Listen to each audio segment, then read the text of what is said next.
అసలు విజయం అంటే ఏమిటో తెలుసుకుందాం.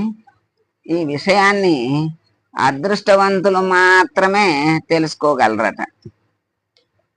ఏంటి విజయం అంటే అసలు ఏమిటి అనే దాన్ని తెలుసుకోవాలి అంటే ఒక అదృష్టం ఉండాలి అంటున్నాడు. మన దేశం నుండి ఒక ప్రొఫెసర్ అమెరికా వెళ్ళారట. అక్కడ ఒక కాలేజీలో విద్యార్థులతో మాట్లాడుతూ విజయం అంటే ఏమిటి అని అడిగితే ఒక యువతి విజయం అంటే దండిగా డబ్బు సంపాదించడం అని చెప్పింది. అప్పుడు ఆ ప్రొఫెసర్ గారు, అయితే 20 ఏళ్ల క్రితం ప్రపంచంలో అత్యంత ధనవంతుడు ఎవరో చెప్పండి అంటే ఎవరో చెప్పలేదు. ఎందుకంటే ప్రతి ఏడాదికి అది మారిపోతూ ఉంటుంది కనుక చెప్పలేదు. బ్రతకడానికి కొంత డబ్బు కావాలి, కానీ డబ్బే బ్రతుకు కాకూడదు. అంటే విజయం అంటే డబ్బు సంపాదన కాదు అన్నమాట అర్థమైపోయింది. మళ్ళీ అడిగితే మళ్ళీ యువకుడు లేచి విజయం అంటే బలం శక్తి అన్నాడు. అలా అయితే Alexander, Napoleon, Mussolini, Hitler, Stalin, bin Laden వీళ్ళంతా బలవంతులు కదా, ప్రపంచాన్ని గెలవాలని అనుకున్న వాళ్ళే కదా. వీళ్ళ జీవితంలో సంతోషంగా ఉండగలిగారా? వీళ్ళ జీవితాలు ఎలా గడిచి ముగిశాయో చరిత్ర చెప్తోంది కదా. మరి తన బలంతో తన ముష్టిఘాతాలతో మహాబలవంతులను మట్టి కరిపించిన మహమ్మద్ అలీ అనే ప్రపంచ ఛాంపియన్ బాక్సర్ తరువాత కొన్నేళ్లకు పార్కిన్సన్ వ్యాధి వల్ల కాఫీ కప్పును కూడా పట్టుకోలేకపోయాడు. అయితే విజయం అంటే బలం శక్తి సంపాదన కాదు అని అర్థమైంది.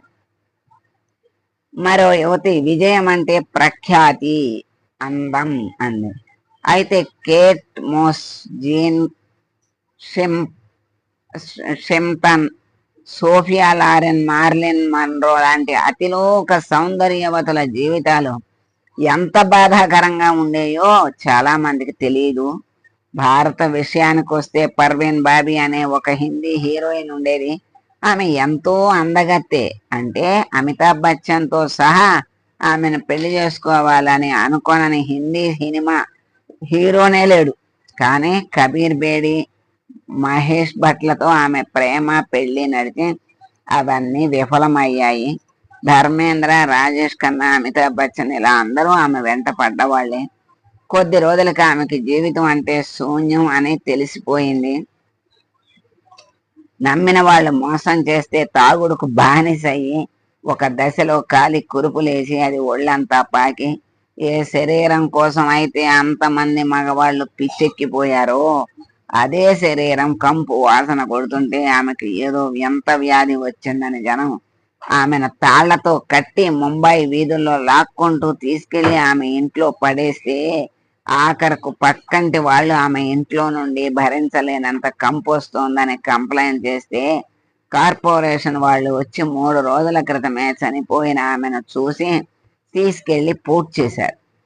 అయితే ఇప్పుడేమైంది? అందం విజయమా, ప్రఖ్యాతి అనేది విజయం కావు అనేది అర్థమైంది. మరోసారి ఇంకొకరు లేచి విజయం అంటే అధికారం అన్నారు. అయితే కాగితం మీద ఈ దేశాన్ని పరిపాలించిన ప్రధానమంత్రుల పేర్లన్నీ రాయండి అని అంటే ఉన్న 50 మందిలో 39 మంది అందరు ప్రధానుల పేర్లు రాయలేకపోయారు. మా తర్వాత అనంతపురంలో ఒకప్పుడు రాష్ట్రపతిగా గెలిచిన సంజీవరెడ్డి గారి ఇంటి దగ్గర ఇప్పుడు పిచ్చి మొక్కలు పెరుగుతున్నాయి, పందులు దొర్లుతున్నాయి. విజయం అంటే అధికారం కాదు అని అర్థమైందన్నమాట. చివరగా అదే ప్రొఫెసర్ భారత్లో మరో యూనివర్సిటీలో యువతీ యువకులను ఇదే ప్రశ్న వేశారు. అదే ప్రొఫెసరు భారతదేశంలో మరో యూనివర్సిటీలో యువతీ యువకులను ఇదే ప్రశ్న వేశారు, విజయం అంటే ఏమిటి అని. అందరూ మౌనంగా ఉంటే అప్పుడు ఆయన అన్నారు, మీ అవ్వ తాతల పేర్లు మీకు తెలుసా? అందరూ తెలుసు అన్నారు. వాళ్ళ అవ్వ తాతల పేర్లు తెలుసా అని అడిగారు. అడిగితే 5-6 మంది అన్నారు తెలుసు అని. వాళ్ళ అవ్వ తాతల పేర్లు తెలుసా? తెలియదు. ఎవరికి తెలుసు? తాతల పేర్లు తాతల తండ్రుల పేర్లే తెలియదు. ఇంకా ఇప్పుడు తెలియదు కదా. అప్పుడు ప్రొఫెసర్ గారు శ్రీరాముడు, శ్రీకృష్ణుడు, బుద్ధుడు, ఆదిశంకరుడు అందరూ అనేసరికి ఓ తెలుసు తెలుసు అని ముక్త కంఠంతో బదులిచ్చాడు. అంటే వీళ్ళ పేర్లు చెప్తుంటేనే మాకు తెలుసు అని బదులిచ్చారు. మీకు మీ స్వంత అవ్వాతాతల పేర్లు గుర్తులేదు, కానీ మీరు ఎన్నడూ చూడని వీళ్ళంతా ఎలా గుర్తున్నారు అని అడిగారు ప్రొఫెసర్ గారు.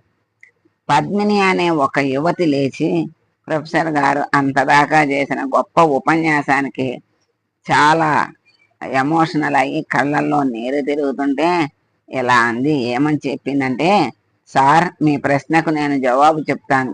మాకు మా పూర్వీకుల పేర్లు తెలియకపోవడం, రాముడు, కృష్ణుడు, బుద్ధుడి పేర్లు ఇంకా గుర్తుండటానికి కారణం ఇదే. తమ కోసం కాకుండా సమాజ హితం కోసం తప్పించిన ఋషులు, మునులు చిరంజీవులైనారు. తమ కోసం, తమ కుటుంబం కోసం మాత్రమే జీవించే వాళ్ళని ఈ లోకం ఎప్పుడు గుర్తుంచుకోదు. ఇతరుల కోసం జీవించే వారిని ఈ లోకం ఎప్పటికీ గుర్తు పెట్టుకుంటుంది. ఇదే అసలైన విజయం అంటే అని చెప్పింది. నా గురించి నేను దుఃఖించకుండా పోవటమే నా ఆనందానికి కారణం అని 2600 ఏళ్ల క్రితం బుద్ధుడు చెప్పిన మాట.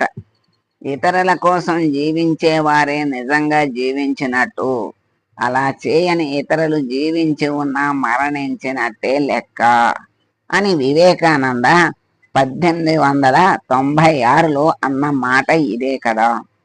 అంటే అసలు విజయం అంటే ఏమిటి, విజయం కానిది ఏమిటి అని వాళ్ళ పేర్లు, వాళ్ళ సంఘటనలు అనేకం మనకి దీనిలో చాలా తెలిసినాయి.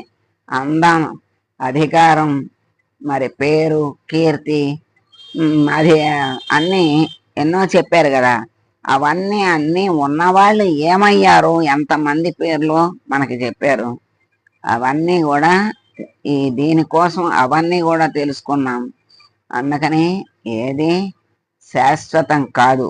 ఏది శాశ్వతం అంటే ఇతరుల కోసం పాటుపడిన వాడు మరణించిన జీవించి ఉన్నట్టే లెక్క అంటారే, అలా పేరు అలా శాశ్వతంగా ఉండిపోతుంది.